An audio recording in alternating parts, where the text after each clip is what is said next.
It was the kind of cold, wind-biting January morning that made the city feel unforgiving. Snowmelt streaked the sidewalks, the sun barely making an effort to shine through thick clouds. Inside the lobby of Halston and Pierce Enterprises, one of the most prestigious firms in the country, the air was warm, scented faintly with polished wood and expensive coffee. Sarah Mitchell stepped inside, clutching her worn leather folder in one hand and holding onto her daughter Emily's small mittened hand with the other. Her heart thudded in her chest. She had spent the last 2 weeks rehearsing for this interview, late nights after Emily was asleep, whispering her answers to herself, reminding herself that she deserved a chance. It had been months since she'd lost her previous job, and the bills didn't stop just because her world had slowed down. Today wasn't just about work, it was about survival. The receptionist's eyes darted to Emily. Children aren't usually allowed. I understand, Sarah said quickly, her voice calm but edged with desperation.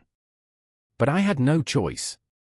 My sitter cancelled last minute, and I couldn't miss this.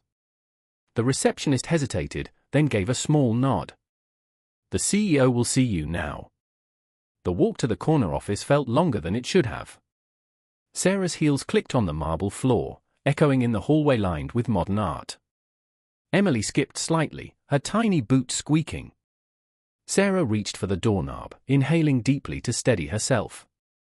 Inside, the office was like something out of a magazine, floor-to-ceiling windows overlooking the city skyline, shelves lined with awards, and a massive oak desk positioned in front of it all. Behind that desk sat a man in his early 50s, sharply dressed in a navy suit, his silver-streaked hair perfectly in place. But the moment his eyes lifted and locked onto Emily, his entire demeanor shattered. The pen slipped from his fingers and rolled across the desk. His face drained of color, his lips parting slightly as if the air had been punched out of him. For a moment, he looked as though he couldn't speak. Sarah blinked. Mr. Pierce? His voice, when it finally came, was tight. I wasn't expecting. His gaze flicked from Sarah to Emily, then back again, lingering on the child's eyes, bright, crystal blue, the exact shade as his own. The silence stretched too long. Emily, oblivious to the tension, wandered toward the large window, pressing her mittened hands against the glass. Wow, Mommy! You can see the whole city from here. Sarah gave a small, nervous laugh. Emily, sweetheart, come here. But Mr. Pierce's expression didn't soften. If anything, it grew more strained.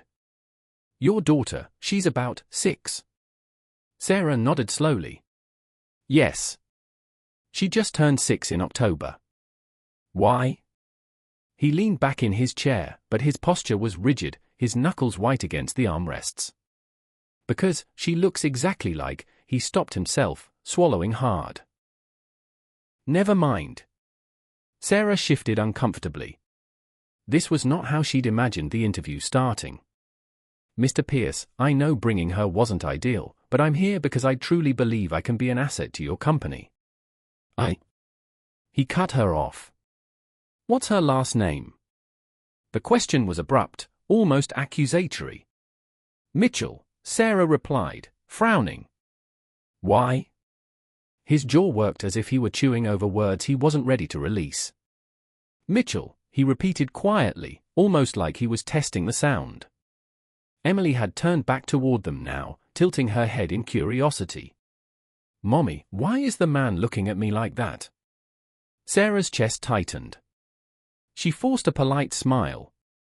He's just thinking, sweetheart. The interview derailed from there. Every time Sarah tried to steer the conversation toward her experience, managing projects, coordinating teams, meeting impossible deadlines, Mr. Pierce seemed distracted, his eyes inevitably drifting toward Emily. He asked few questions about her skills, instead circling back toward personal inquiries. Where had she lived 6 years ago? Did Emily have other family? Finally, Sarah's patience thinned. Mr. Pierce, with all due respect, if you're not considering me for the position, please just say so. He hesitated, then rose from his chair and walked to a side cabinet. He pulled out a silver picture frame, set it on the desk, and slid it toward her. Inside was a photo of a young woman, barely in her 20s, with the same brilliant blue eyes as Emily. She stood on a beach, smiling at the camera, wind in her hair. Sarah's breath caught. "Who is she?" "My daughter," he said quietly. "Her name was Anna. She died 6 years ago." The room seemed to tilt for a moment. Sarah looked from the photograph to Mr. Pierce, then to Emily. "I'm so sorry," she said softly. His voice cracked for the first time. Anna would have been Emily's age now. "And your daughter, she looks exactly like her." "Not just a resemblance, exactly." Sarah's pulse quickened. "But that's not possible." "Isn't it?" he asked, his eyes searching hers with an intensity that made her uneasy.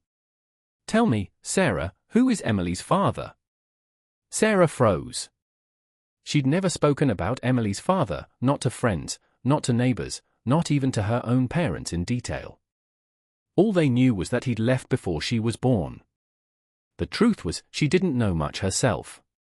Emily had been the result of a brief, whirlwind romance that had ended abruptly. "I don't see how that's relevant to." "It's relevant to me," he interrupted sharply, then softened his tone. "Please. I need to know." Her mind raced. She remembered the man she'd met 7 years ago, tall, broad-shouldered, with a smile that made her feel seen for the first time in years. His name had been Daniel. He'd told her he traveled for work, that his life was complicated, but he'd never gone into detail. One morning, she'd woken up to find him gone, leaving only a note that said, "I'm sorry. I can't explain." But now, looking into Mr. Pierce's eyes, the same color as Daniel's, an icy realization began to take shape. "Daniel," she whispered. His name was Daniel Pierce. The CEO closed his eyes, his face contorting. "My son," he said hoarsely. Sarah's breath hitched. The air between them felt suddenly too heavy to breathe. Then, "Emily is your granddaughter." Emily, still innocent to the weight of the moment, giggled. "Grandpa." Tears welled in Mr. Pierce's eyes for the first time. He moved around the desk, kneeling in front of her. "Yes, sweetheart. I think I am." From that moment, the interview was no longer about a job, it was about family. Questions tumbled out, revelations surfaced, and the sharp edges of grief began to dull just slightly in the warmth of newfound connection. Sarah left the building that day with more than she'd come for. Not just the promise of work, but the unexpected bond that would change all their lives forever.